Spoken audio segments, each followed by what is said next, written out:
with so many versions of Dracula, it's very difficult to find a new angle for the character. But Hammer's Dracula, or Horror of Dracula, I think has persisted because it might have one of the most unique takes on the character.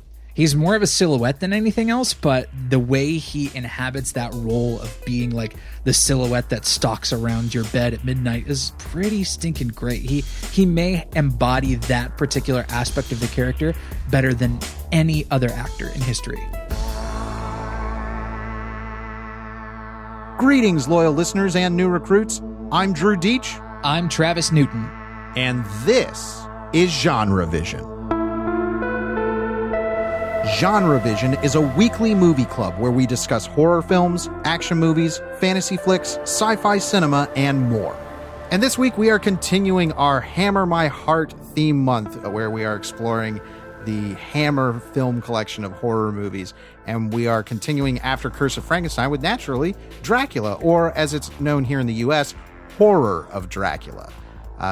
We figured it's like we did Frankenstein, we gotta do Dracula. And it's important because this 1-2 punch of movies, which came out a year apart from each other, these were what put Hammer on the map. Like, Curse of Frankenstein was a big success.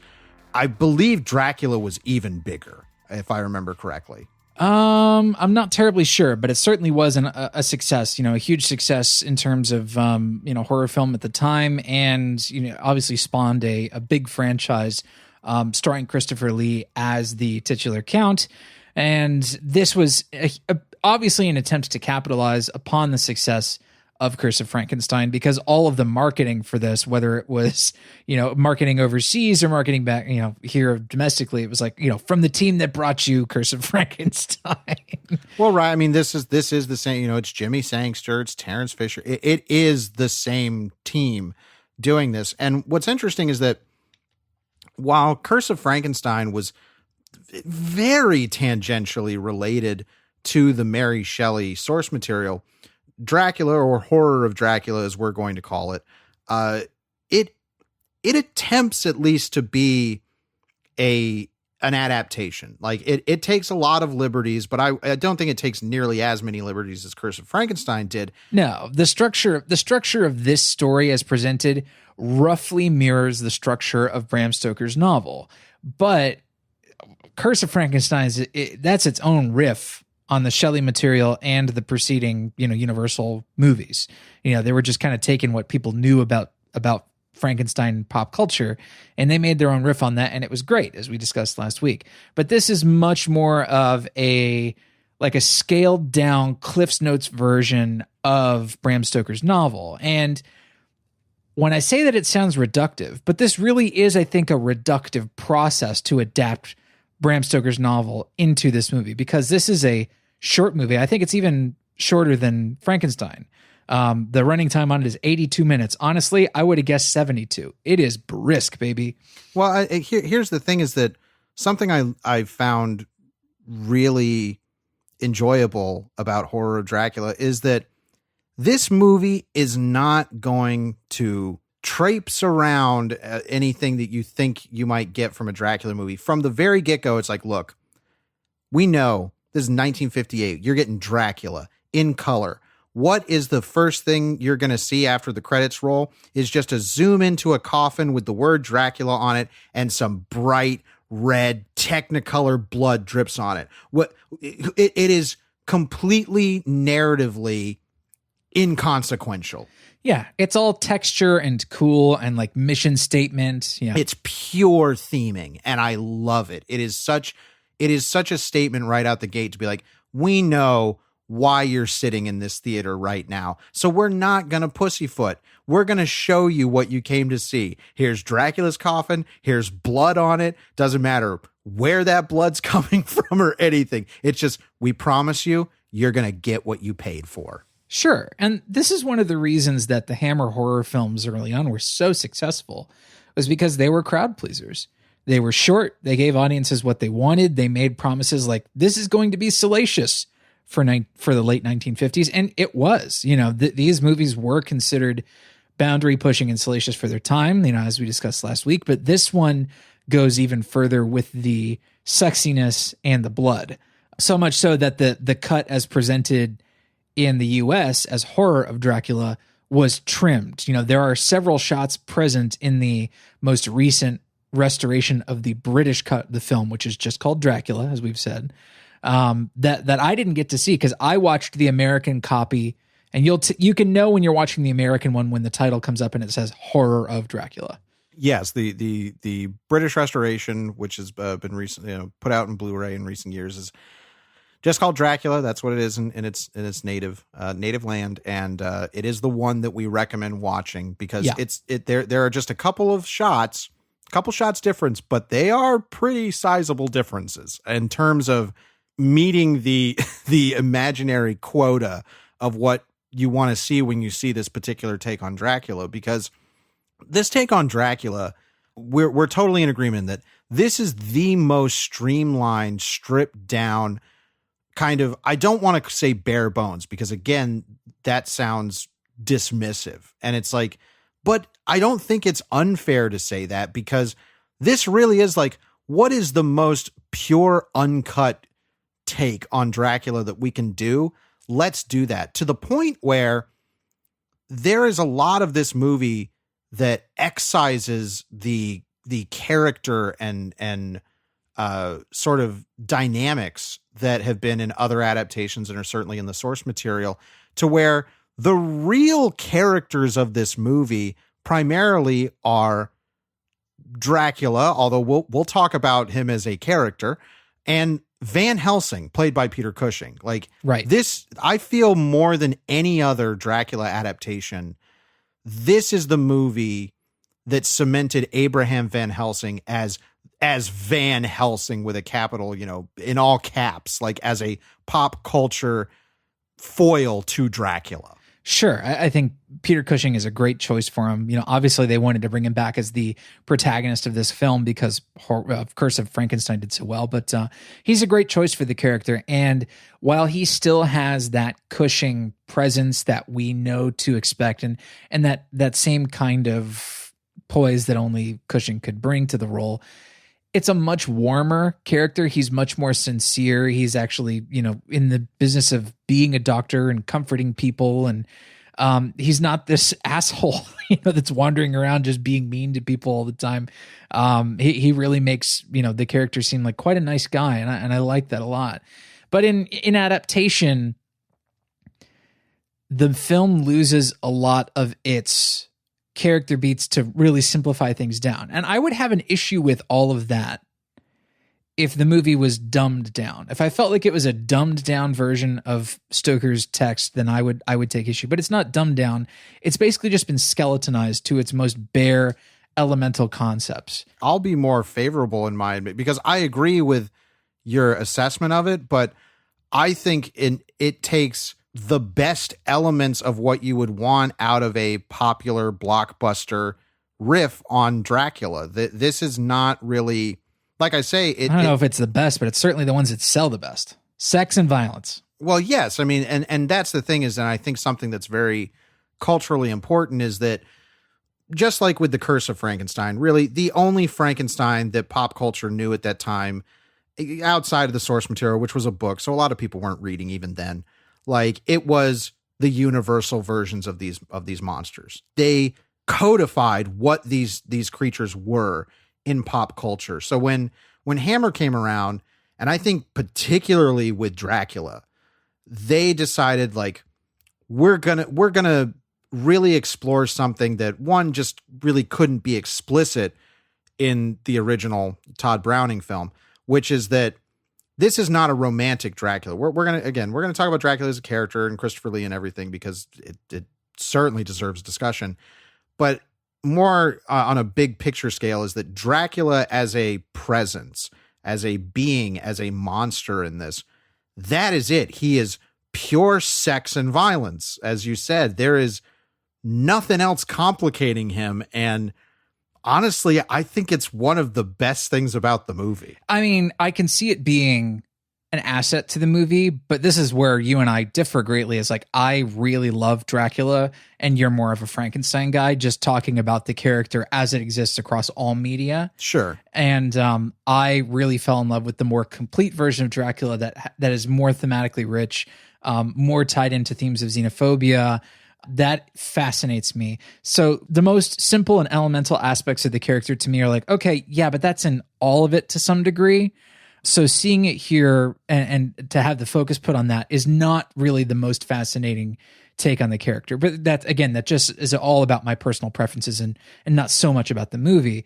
I would agree, again, like you're saying, if it was a poor version of it. Right. Like if it was a poor interpretation of like, we're just going to do Dracula as sex and violence and the crossroads of those two themes. If it was a poor version, and there have certainly been poor versions that took that approach, I would agree. But this is not a poor version because Christopher Lee shows up in this movie, and this movie knows we're going to make, like, Dracula's already an icon. How can you make more of an icon out of Dracula? Well, you cast Christopher Lee and you put him in silhouette and you give him the close-ups of the century. Yeah, I mean, they really made Christopher Lee an icon in this role. And I didn't understand how minimal of a role it was in a lot of ways.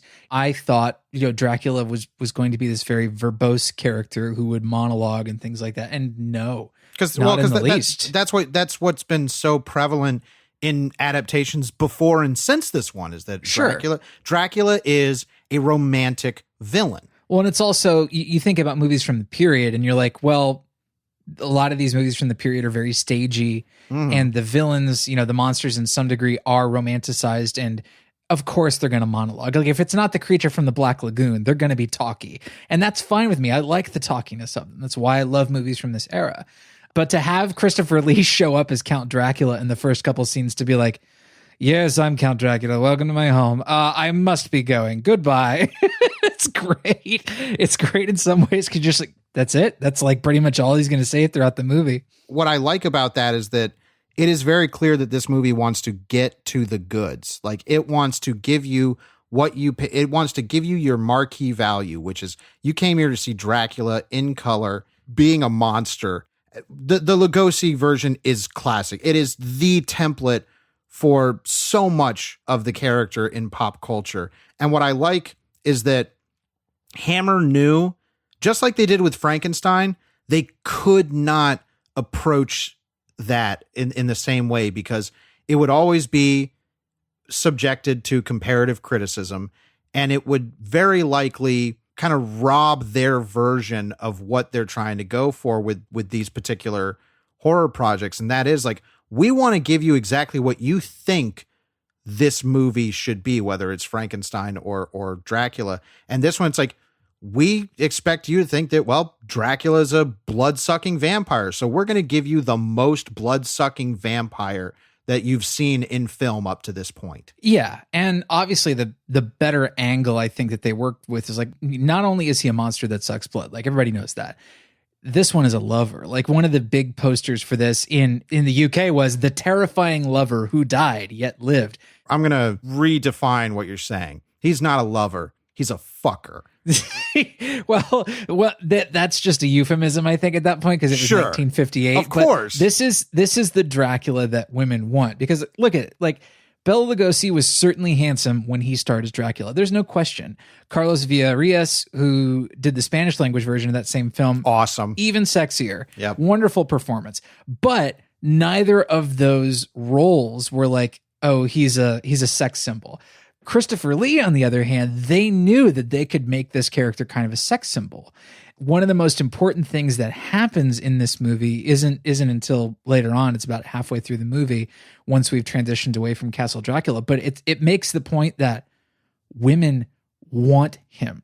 They look forward to him sneaking in the window at night and doing what he's got to do. Biting their necks. That's something that I loved about this take so much, is that stripping away any romanticism. And I'm not saying that romanticism as a thing, inherently is bad or is inherently a bad part of the Dracula story or character, but it is so fascinating and to me thrilling to see that aspect, which is so deeply tied into vampires in general.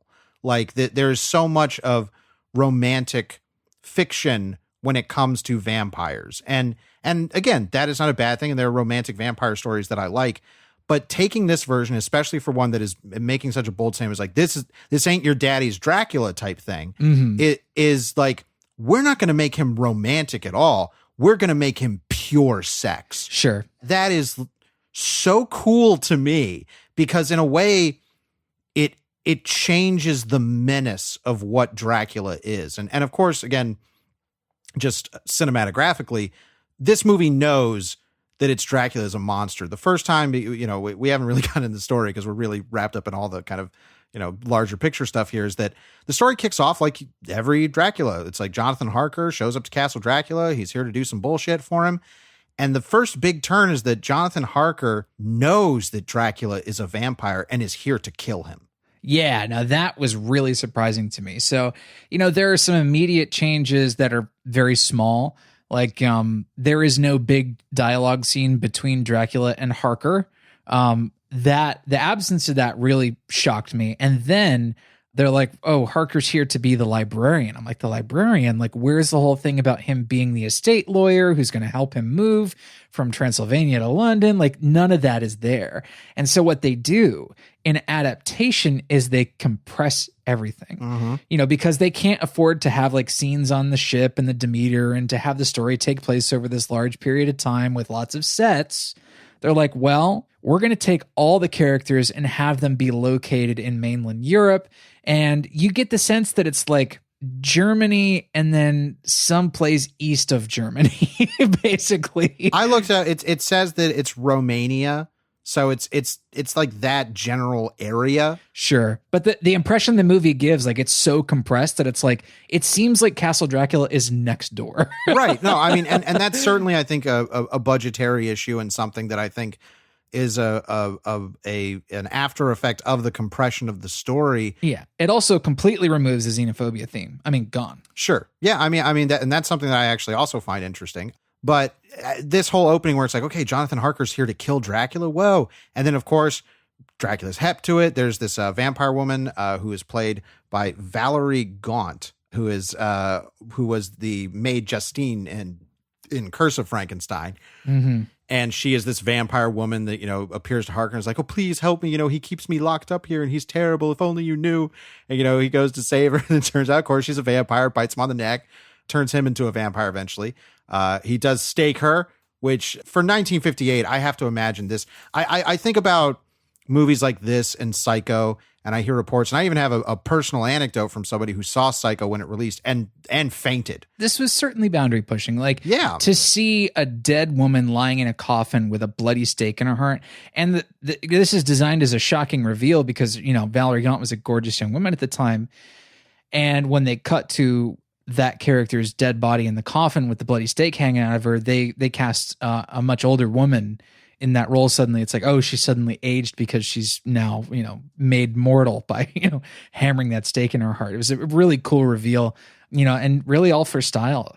And this is, I think, speaking to the movie's basic elements, like its whole sort of ethos is like, look, this isn't going to be a movie that's really rich in substance. And that is okay. This is where I think the style of the film and the desire to show sex and violence on screen, it's like, that's our aim. Like, that's what we're trying to do and what we're trying to do well. And in a way, I think that sort of becomes the substance of the movie. And it's one of the big reasons I recommend the UK cut, because it actually adds more of what the movie does well, which is gruesomeness and lust. Lasciviousness. Yeah. I mean, it's because here's the thing. I mean, it's not just we keep saying sex and violence, but we're focusing on the violence. It's also like, look, seeing these women in their nightgowns and with, them being very busty and everything is like, whoa, for 1958, this is, getting a little, I got to touch the vapors. And I want to come around because we have not talked about it yet. And it is so integral to why I really liked this movie, is Christopher Lee as Dracula. Now, yes, we have this introduction where he's like, I'm Dracula. There's every time that they reveal him, he's in silhouette. And the theme of the movie kicks in. It's these big blaring horns, just bomb, bomb, bomb, bomb, bomb, bomb. Like, it's announcing the beast Dracula. Sure. Like I said, it's what made Christopher Lee an icon. It is everything working together in concert. They gave him a super simple costume. Like if you were to break this costume down, you'd be like, wow, that's it. That's everything. But he rocks it. He works it so well. And it's very clear from the outset that they're like, we're going to present this Dracula as a monster, because when Harker is with the vampire woman, as she's credited, Dracula busts in, and they give him, God, Terrence Fisher's so good at knowing when, like, how to use close-ups as weapons in these movies. They give him one of arguably the most iconic close-ups in all of horror, where we get the first reveal. Like, we've seen Dracula's like, yeah, he looks like Christopher Lee, a good-looking dude. But when they give him this close-up, when he busts out and sees the vampire woman, going to bite Harker, they give him this close-up, and he's got his mouth open, his fangs bared, there's blood dripping down, and he has these awesome bloodshot contacts in. And that close-up is awesome, but even more so, I think I like it even more when they cut to him again there. They cut, and he is hunched over with his hands in clawed positions. And it's like, this is Dracula as a beast, as an animal. That, granted, I will cede the argument that if you are disappointed at Dracula not being like a full-blown character with complex motivations and conflicts and stuff, that you have every right to make that criticism in this movie. It really doesn't matter to me, because Christopher Lee's so awesome at what he's specifically being asked to do. Sure. Yeah. There's really not a whole lot of regard for Dracula in this story as a human being. And that is okay. That's just the choice that they made in adaptation. But it does at times feel like one of the elements that they stripped out for the sake of streamlining in their like low budget, maximum impact take. And, also Lee himself had his issues with the role. It is, again, I'm not sure how apocryphal this is, but it's been said that the character initially had more dialogue, and Lee didn't like any of it. Right? So he just refused to say it, which is like such a baller move. Yeah. And in all honesty, I think it's actually benefited his interpretation of the character, because he is just this silent menace throughout the movie. And again, we talked about this in Curse of Frankenstein. It bears repeating here. The editing on this movie is so good. There are so many awesome cuts in this movie. Yeah, there are good transitions. And one of the things I was surprised by is that the movie fades to black a lot. There's this great moment where Harker hammers the stake into the one, I guess, bride of Dracula, if you want to call her that. But he looks up and he knows that Dracula has left his coffin and is now like out loose in the castle. And it's like, oh shit. And Dracula appears at the top of the stairs in the doorway. And Dracula shuts the door behind him and is now like locked in there with Harker. And uh-oh, this is bad. And the movie fades to black. And often fades to black like that can kind of slow the pace of a movie down, because you're like, oh, commercial break time, right? But no, the fades to black act as like really big fast forwards in the movie, where they do these astonishing time jumps where you're like, oh, wow, we're already here. Keeping it moving. Yeah, this movie leaps forward, man. It covers a lot of ground, and it's like 82 minutes. And I don't think that's a bad thing. I think it's, again, one of the movie's benefits. We said a similar thing about Curse of Frankenstein, where it's like, man, these movies move. There's I think a misperception of older movies is like, well, they're all slow and stagey and boring because they don't know how. But between these two Hammer movies that we've watched, I'm like, man, the majority of modern movies I watch aren't this well paced and edited. Yeah, this ain't Gone with the Wind, motherfucker. This isn't Sound of Music. It's not some 3-hour epic. They wanted to get people in and out, man. They wanted to fucking turn seats. It's also a matter of production, where it was like, these were made to be double billed movies, exactly. Like double and triple billed movies. So they couldn't be 2 hours long. Nobody's going to sit through 6 hours of their day. It's like, no. We got to keep this going. Like, we got an 80-minute programmer. We got a 60-minute programmer. I love it. Yeah. I mean, in that way, it's actually extremely beneficial to the story, I think. Yeah. Now, the difference here is that in Curse of Frankenstein, there is more time for the characters to actually sit around and talk about the themes of the story. And it doesn't happen all that often. But in this one, because it's like way more plot focused, and it's like, monster, what are we going to do about the monster? It's always focused on like pushing the plot forward. There's like no time for the characters to sit around and talk about much of anything that's related to themes. The themes are really just expressed through image and action, and it's not a thinking man's movie. It's not really, for sitting around and pontificating. I both agree and disagree with you, because I think there is a lot more substance to the movie than you're necessarily giving it credit for, but because it is much more just imagery. It's imagery and it's the more kind of pure filmmaking stuff that is arguably, it makes it much more open to interpretation than when you have moments of characters like, we're going to sit here and like directly talk about what we're trying to, explore with the themes here. Mm-hmm. Dracula has far more just straight up silent. I say silent, but there's music and all that kind of stuff, but dialogue free sections in it.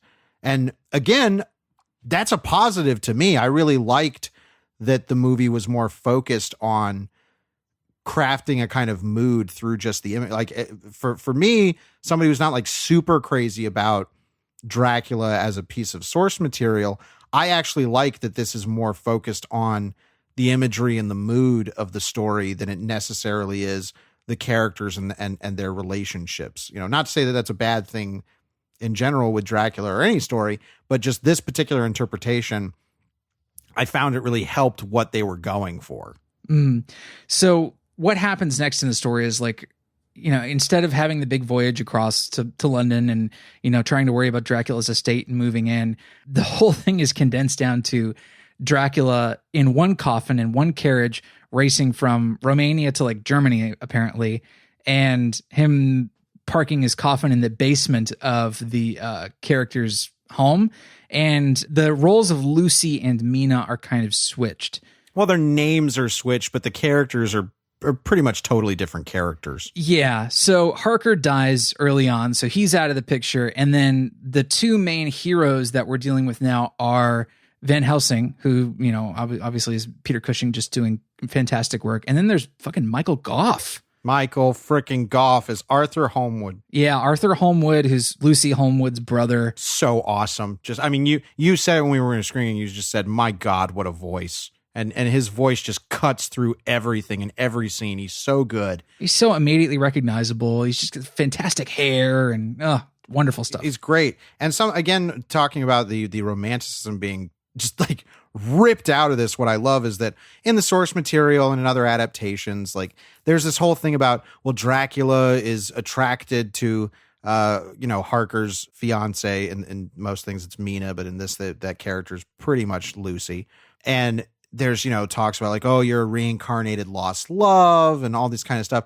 That ain't Dracula's motivation in all this movie. He is just pissed that Harker killed his vampire booty call woman, like in his castle. So now he's just coming back to kill them just to be a dick about it. I'm here to steal your girl. Yeah, he is Mr. Steal Your Girl. Like, there's something so crass about that I can't help. Again, like, there is no illusion about this being romantic at all. And I just find that really, really invigorating for Dracula, who's a character who has certainly been done in great romantic ways, but that's always, like, in almost every version of Dracula, there's this romantic facet to him. So it's really kind of stimulating, and I use that word very specifically, to see a version of Dracula that has none of that going on. He's just like, no, you killed my sex slave, essentially, and now I'm pissed, so now I'm just going to screw up your life by turning the women you love into vampires. How about that? Like, it's such a dick move. It's a very different thematic take on it, and I think there could be a position where you argue like that's a dumbing down of the material. I don't necessarily think that it is. It's just a different thematic twist on it. And maybe there is a hint of that xenophobia in there. Maybe a racism allegory as well. I think the big one that I get from this, because when you focus on crafting Dracula as a sexual being, because that was so much of what the Christopher Lee and Terrence Fisher and Jimmy Sangster, they've all talked about that with the movie, is that now, while those sexual aspects are certainly present in the vampire myth and in Dracula in particular, having them linked to romanticism complicates them in a certain way. But stripping them away actually makes the sexual ferocity of Dracula something thematically that I think is more interesting, because in my read on this was now, oh, Dracula like he is the guy she tells you not to worry about. Yeah. That's kind of the thematic things, because there's all these, wiry, wimpy English dudes who are like, we got to take out Dracula, man. Like, Dracula is terrible. And it's like, well, of course, this is like this is like Dracula's the Chad. Like, that one scene really encapsulates this take where it's Lucy who's like so ready and willing to like let Dracula in at night and like anxious the about first scene. It's like the first scene we see her, because they come back and it's like, oh, Lucy, you need to get better, for when Jonathan comes back, we don't know if he's going to be okay, and she's in bed. And you even said, it's like, oh, does she have ye olde movie wasting disease? And I was like, nah, man, she got dracked. Yeah. Like, she's already dracked the moment we meet her. So, like, as soon as everybody leaves her bedroom, she's looking around. She's like, all right, I got to take my cross off. And I was like, yeah, take that cross off, baby. Let's get sinful. She opens up the window. The wind is gusting. What I love in that moment is she goes back to her bed and lays down. It's like, I'm ready. And they show the window with mist coming in, and there's this swelling music, like, and then it cuts away.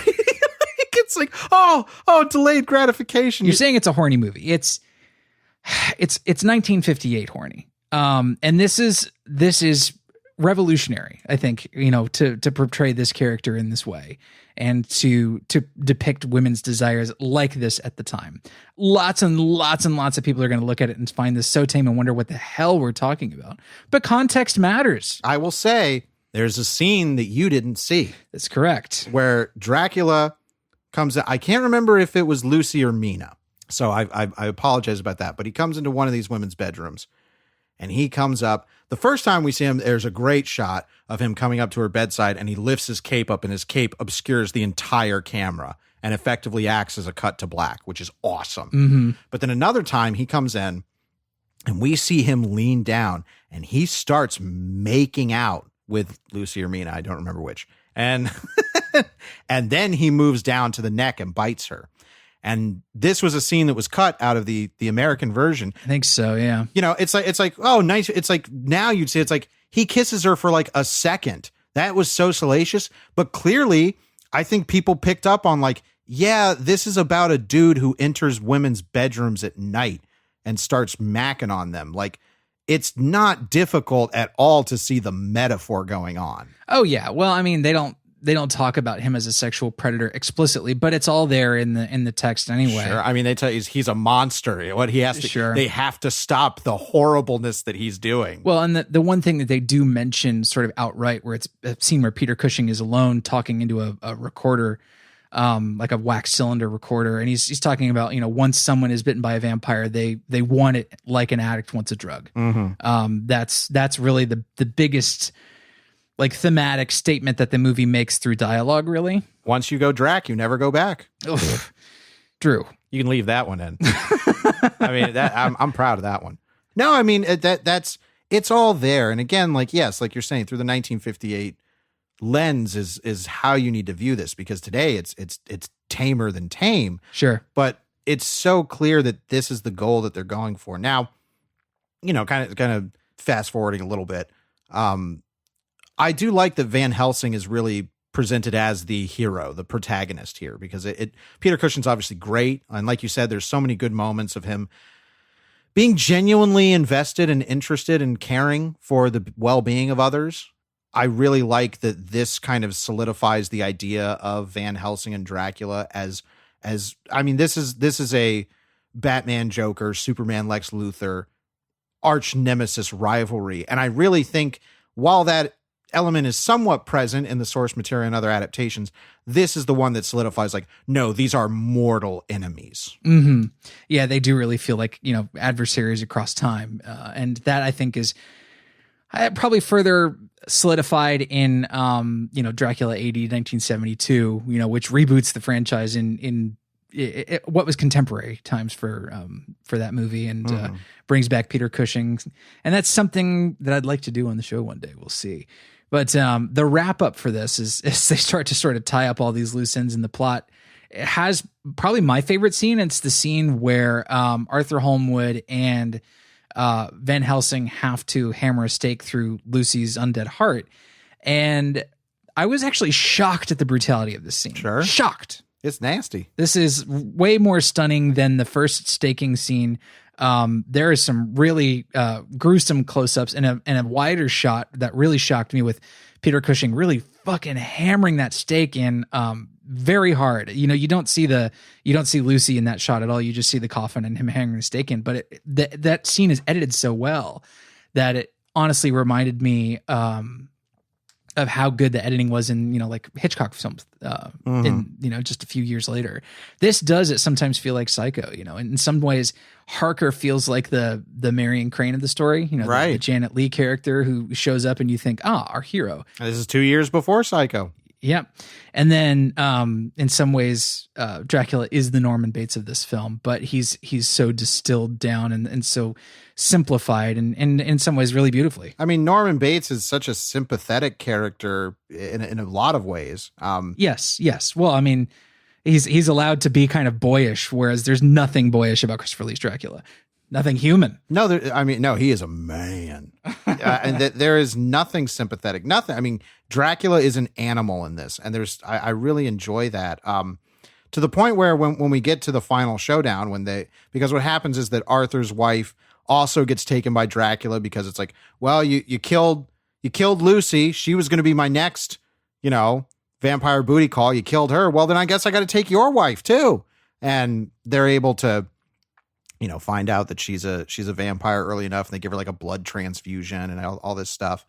And they're like, well, she will be able to potentially lead us to where Dracula's castle is. Right. This is all sort of, from the text, and like the original text, it plays out where they're chasing Dracula across Europe to, back to Castle Dracula, where this is all going to resolve. And, it does, and it feels like a race to the finish, but that's just a side effect of this movie being so focused on brevity and like, let's get to it, let's go.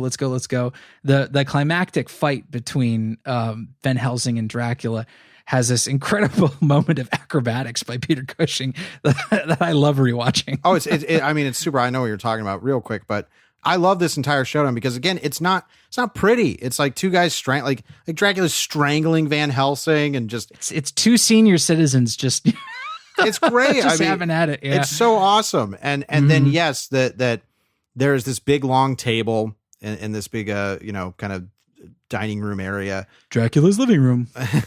and there are these big curtains behind a window, and we've been told it's like, okay, dawn's coming, daybreak is coming. And Peter Cushing bolts across this table and just leaps off of it to grab onto the curtains and rip them down. It's so cool. I love the shot so much. It's such a baller, like, final middle finger F you to the bad guy. And it's not even done yet. Like, he gets two candlesticks and puts them in the form of a crucifix to push Dracula back down as he's trying to escape the sunlight. There's these great shots of Christopher Lee screaming and writhing in pain. And then we get the death scene in which another shot that you didn't get, in which Christopher Lee is actually made up in a bunch of just decaying ashen flesh that he's tearing off of his face. It's so cool. It's a great shot. Reminds me of the climax of Evil Dead when all the Deadites are falling apart after the book starts to burn. Yeah. It's pretty cool. Some fun makeup gags and fun gags of him sort of burning, and it's gruesome. He's a nasty little pile of ashes and bones at the end. Remind me exactly how Lugosi's went out. Lugosi's Dracula went out because they find Lugosi's Dracula in his crypt in his coffin. And they hammer the stake in it, but of course they can't show it because it was 31. Sure. But I mean, this feels so important for showing Dracula or any vampire's demise, where it's like, this is a big gore. Like, it's something that we've seen permeate throughout vampire fiction is like, yeah, vampires don't really die easy. Like, if they're going to die nasty, especially if they're getting hit by sunlight. This, I feel, is the progenitor of that approach. Like, every vampire movie after this owes a debt to this death sequence. It is, I think, a really wonderful way to end the movie. And in summation here, I like this movie not quite as much as Curse of Frankenstein, because I feel there's just kind of less meat on the bones, but I really appreciate them like really skeletonizing the story and cutting it back to be a specific take. And there's really no question like just how much of an icon this movie made Christopher Lee. And, you know, obviously that was reinforced by the eventual franchise and his reappearance in the role over and over. But this is the movie of that franchise. And, you know, it wasn't like a sequel that really blew everything else out of the water. There are a couple that are notable from what I understand, but this is quite the adaptation and certainly a way different take than Todd Browning's. I mean, for me, I think we're 2 for 2 so far in Hammer My Heart month. That I agree. I like Curse of Frankenstein more, not just because I'm more of a Frankenstein guy, but I really enjoy the villain. I mean, you know, Peter Cushing gets to be a balls to the wall villain in that. And while the villain in Dracula, I also love, it's a very different kind of villain.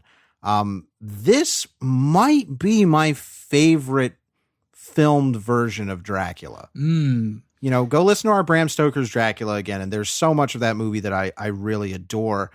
But for somebody who's not super into the Bram Stoker source material, this is like, oh yeah, this takes everything that actually is good about the material and goes for it. Now, granted, there are things in here. Well, you say that everything that's good, it's everything you like about the material. Sure, and, sure. You know, that the big difference here is like, I actually like the vampire as a sympathetic character, as a human. Okay, you know? okay. But I want to say this. I will retract that by saying there are elements in this that they stripped away for budgetary reasons that I do like in the source material and other adaptations, where it's like they make a point of like, vampires don't turn into bats or nothing else. They don't transform into nothing. They are just Christopher Lee.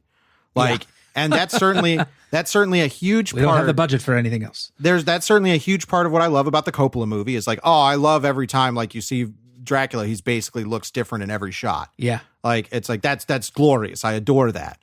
But stripping so much of the story down to its basic pleasures actually is really appealing to me. And it makes it, I mean, of course, the length and the pacing and everything helps this, but it to me, it's like, it's the Dracula that I feel I could rewatch the easiest.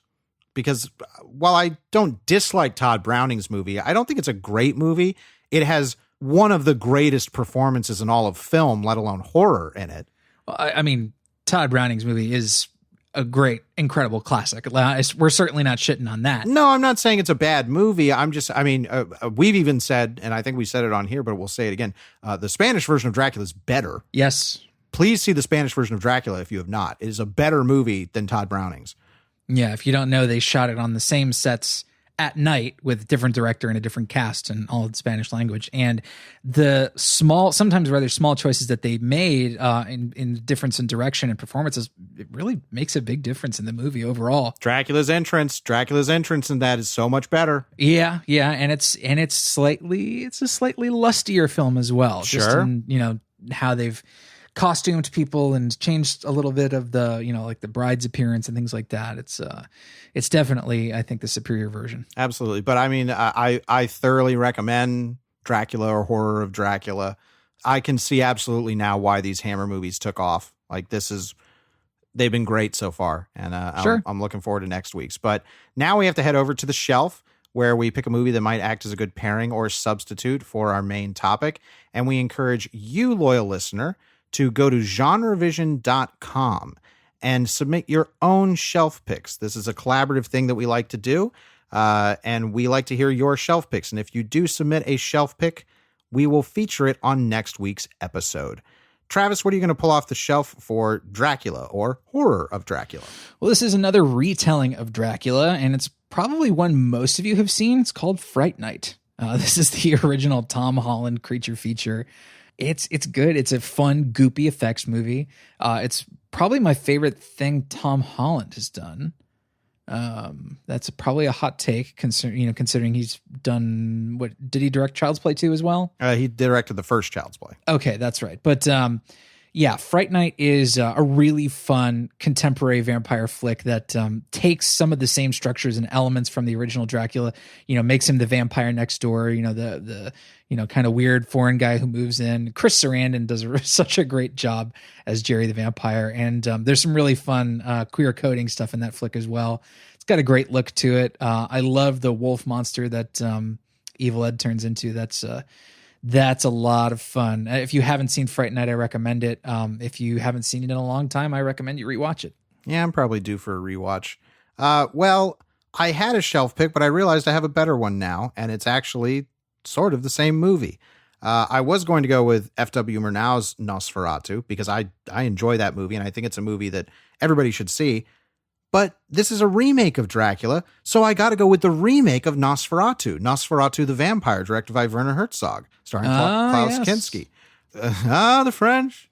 The French vampire. I mean, this certainly has deep romantic takes on the character, but at the same time, he's a monster. I love that they decided to still make him look like the Max Schreck version of the character. Well, he also looks like Klaus Kinski, so yeah, there you have it. You didn't have to do too much. But it's a deeply weird and sensual movie that I think still holds up. I mean, I actually prefer the Murnau version. I really like that movie. It's great. But Nosferatu the Vampire is one I think everybody should see. And I think it makes the most kind of thematic sense considering that we're doing a remake of a classic take on Dracula. I definitely recommend it. It's I'm not super well versed in Werner Herzog's filmography, but this is certainly one I've seen, and it's certainly one I recommend. But it's weird. It's weird. Now we have to head over to the listener shelf picks for last week's episode on The Curse of Frankenstein. Mr. Milksteak had Lucky McKee's May, and also Frankenstein's Monster Frankenstein, which I think was like a short little like bit thing with David Harbour. It was a Netflix thing with David Harbour, yeah. Yes. I watched about 15 minutes of it and can't remember much of it. Eric Fuchs had a great shelf pick, Eyes Without a Face, which Travis and I both recommend. Yep. Eric Johnson had an episode of The Twilight Zone, The Howling Man. Great episode. Classic episode. Stephen Esbella actually went with another one of the Hammer Frankenstein movies, The Evil of Frankenstein. Who knows? We might get around to that. And Waldrumpus ended things with Somebody Had to Do It, and I'm glad he was the one. Mel Brooks' Young Frankenstein, a total classic that I love. Absolutely adore that flick. Gotta love it. So thank you, everybody, for listener shelf picks. Looking forward to next week's. Now we are going to do some calls to action, but stick around because we still have Currently Consuming in our comment of the week, and we will be talking about the new release film, Judas and the Black Messiah. As always, we want to let you know that we did a pre-show episode for our loyal listeners at patreon.com/GenreVision. We talked about, of all things, Tenacious D, a band that actually, we got a lot deeper in that episode than I expected to, talking about Tenacious D. Yeah, you and I actually did some solid bonding over Tenacious D in today's pre-show. If you want to check that out, please go to patreon.com/GenreVision and sign up to become a premium subscriber. It costs $5 a month, and not only do you get the weekly pre-shows, you get monthly episodes of Currently Consuming, you get other various assorted audio goodies, and access to all of the premium content we make for our show, FinFlix, and also Third Time's the Charm as well. So again, patreon.com/GenreVision to sign up. And if you love what we do here on GenreVision, we would love if you go to the Apple Podcast Store and leave a rating and review for the show. It helps us out more than we can say, and we've been hurting for reviews for a while, so we could really, really use some from y'all. So if you've not done that, please do. If you have, you're amazing, and we love you. If you do leave a written review, we promise to feature it here on the show. All right. Let's do some Currently Consuming. Nom nom nom nom nom. Travis, what's been on your plate? It's time for a segment within a segment. This segment within a segment is called Too Fast, Too Curious, where I got a little too curious about what the Fast and the Furious movies were doing. I'd never seen them before, so I guess now it's time for me to watch all of them. Last week, I talked a little bit about the first film and the second film. I urge you to go listen to that. Today, I'm going to be talking about Fast and Furious, which is the fourth film in the franchise, and Fast 5. Fast and Furious, I really don't have a whole lot to say about it. It's basically a retelling of the first one, but it's done in a grittier way where like all of the aspects of Paul Walker's character being a copper made grittier. He's, after his super goofy, beachy himbo take on the character in Too Fast, Too Furious, he's now all of a sudden a very straight-laced FBI agent who's like chasing down perps on foot and doing all these crazy like Liam Neeson Taken style stunts Jason and things Bourne. like that. Yeah, it's really quite a boring take. It's the first film Justin Lin directed for this franchise, and you can see, or no, I'm sorry, the Tokyo Drift is the first one he directed for the franchise, but I haven't seen it yet. I'll watch that eventually when it comes up in the chronological order. But it's the first Justin Lin film from the franchise that I've seen. And, you can see a lot of the stylistic flair he brings to it, but this film's focus on a pretty boring villain and a darker tone and this like murder plot that doesn't go much of anywhere because it's kind of a fake out. It's pretty boring. It's not a good movie, and I definitely did not enjoy it. It's my least favorite of the franchise so far. And then I was worried that Fast 5 was going to wind up kind of in the same pile because I think the first half hour of this flick is pretty boring. So at the end of the fourth one, Vin Diesel's character, Dom Toretto, goes to prison. And as they're taking him away on the bus to prison, you see at the end of the movie that his friends are coming to rescue him, that they're going to hijack the bus and get him off. That's the opening to the fifth movie. And then it cuts away where all of the characters involved in that have escaped to South America. They're in Rio. And there's some stuff that they have to tie up. And there's an inciting heist that brings around Dwayne Johnson's character, who's an agent for the DSS, and he comes looking for them. And so once all the characters finally meet up in Rio and we establish the stakes, like that's when the movie actually takes off and becomes what the Fast franchise, or at least I understand most of the Fast franchise to be now, which is like, well, there's some stuff that, they like the street racing, but really these are like globe-trotting super spy heist movies, like the most dunderheaded version of that. And this movie is much longer than any of the other ones so far that I've seen, and so much of it is montages, and it's like really briskly cut montages that can't help but like wrap you up in how fun they are. Like it's a fun movie with some really impressive stuff. The climax where they're dragging this huge bank vault through the streets is like insane because the amount they did of it for real is like, holy shit. Yeah, that sequence has come to define the franchise. Yeah, and it was really nice to see Ludacris and Tyrese Gibson. Yes, Tyrese Gibson. It was fun to see him come back as well because I really like those characters from Too Fast, Too Furious. They bring back Gal Gadot from the previous movie. They bring back Han from his brief appearance in the fourth one, and also from Tokyo Drift, which I've yet to see. You got to watch that next. No, I got to watch 6 and 7. No, you got to first. watch. No, you need to watch Tokyo Drift next. You can't watch. You'll trust me. You need to watch Tokyo Drift before 6.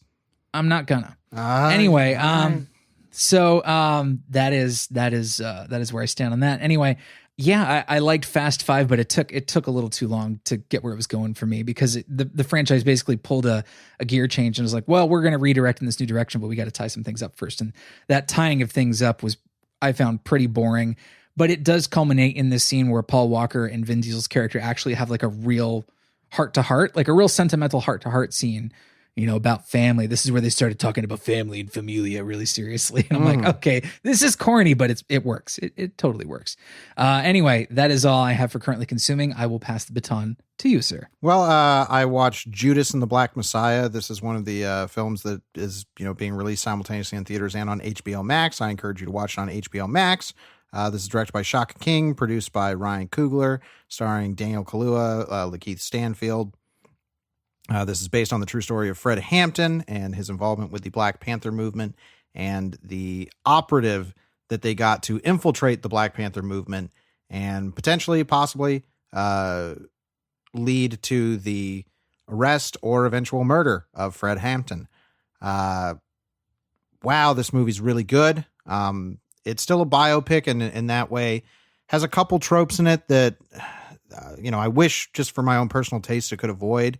But they're there, and in some instances it uses them in a way that pays off. But my God, what an incredible bunch of performances in this movie. Kaluuya and Stanfield are just powerhouses. I mean, incredible acting. Dominique Fishback, who plays Fred Hampton's eventual wife, is also really good in the movie. Jesse Plemons is in this as the FBI contact that recruits Lakeith Stanfield to be the mole. He's doing his Jesse Plemons thing. Martin Sheen is in this as J. Edgar Hoover. It is chilling and kind of awesome how they frame J. Edgar Hoover as an unrepentant, villainous racist in this movie. There is nothing even remotely sympathetic or empathetic about this character. He is a demon. Interesting. Okay. And it's awesome. And Sheen plays it exactly like that. He knows that this is, I just think about like, oh yeah, Clint Eastwood made a J. Edgar Hoover movie. And it's like, this is like such a refutation of that. Like it is such a like, no, fuck this guy performance. And it's awesome. Shaka King is a really good director who's not doing a ton of flashy stuff, but like we're talking about with the Hammer movies and close-ups, knows when to pick a particular cinematic idea to illustrate something. And it's so smartly weaponized. It's great. It is a very difficult movie, a very, I think, topical movie, considering it's taking place, the 1960s and everything, 1970s. Certainly. It actually feels more relevant now, the story.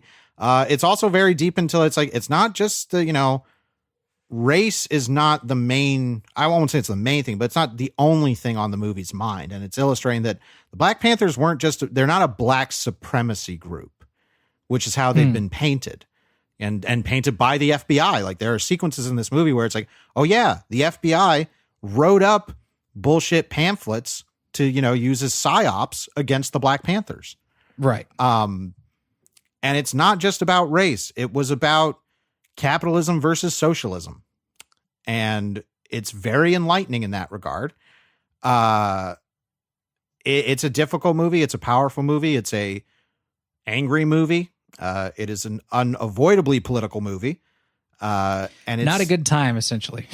Yeah. I mean, I said, it's like, it was not the best movie for me to watch for my mental health, but damn, it's a good movie. And, is the first movie of, 2020 that I feel, that I've seen that is way up there for me. I'm sorry, of 2020. Jesus, I just can't escape that horrid year of 2021. Yeah, there we are. That's way up there for me. Highly recommend it. Please watch it on HBO Max. Because watch it on HBO Max. It's a good time. Yeah. Keep in mind that it came out today, February 12th, that we're recording this. It's only going to be on HBO Max for the next 30 days. So if you want to do it now. Highly recommend it. Again, tough watch, but a very good one. And we're going to close things out with our comment of the week. And again, you guys, y'all, I should say. An embarrassment of riches. Y'all are just showing up, and it's filling my heart every week. I love that it's difficult for me to pick a comment of the week. But I just want to highlight again something that we're trying to stress here on GenreVision 2021, because it's happening in our comment section at GenreVision.com, is loyal listener Eric Johnson with their shelf pick chose The Howling Man, the episode of The Twilight Zone. And another loyal listener, Stephen Nesbella, said that they never saw it and that it's on Netflix and it had the episode. So Stephen Nesbella watched it and enjoyed it, enjoyed the narration and the reveal and everything about that. It's a great episode. I also recommend it. This is what we're trying to do here at GenreVision. It's a movie, film, cinema club. And we're trying to encourage each other to watch movies together and watch stuff. Movie, film, cinema club for theaters. Yes, exactly. We're trying to encourage that. It's not just about, hey, we just want to get on the horn and talk about whatever we want to talk about. That is an aspect of it. But it's also that we want this to be a club for all of us, that we can watch these things and talk about them together every week. And it's been so rewarding to see in the comments that that's bleeding out to stuff that we're not even doing. Like that people are recommending their own things and getting into like this is like the second or third week in a row where I've seen this kind of conversation play out in the GenreVision.com comments, where somebody's talking about something and another person's like, oh, they just jump in, it's like, oh, I've never seen that or talk about that, and they talk back and forth, and then they end up watching it, and it's like, oh, who knew that we could do something so beautiful? Ain't that the way? It's just heartwarming. It really is. So again, we want to thank all of you for warming our hearts every week. So thank you so much. And we will be back next week. And we're switching it up with the Hammer movies. We've done, all these gothic horror and classic adaptations.